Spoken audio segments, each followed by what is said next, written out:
Hey everyone! In this video, I'm going to show you how to automatically add subtitles in CapCut. It's quick and easy, so let's jump right in.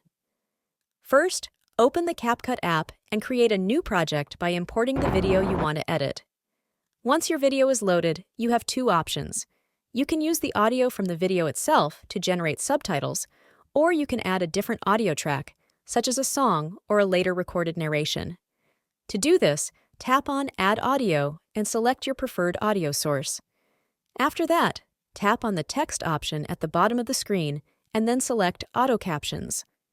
Choose the language and the audio source you want CapCut to use for generating subtitles.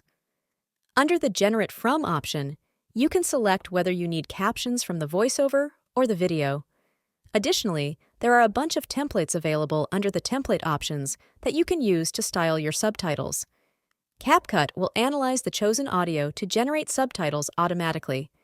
Once the subtitles are generated, you can review and edit them for accuracy by tapping on each subtitle text box.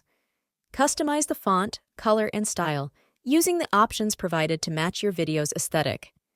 Preview your video to ensure the subtitles are correctly timed and positioned.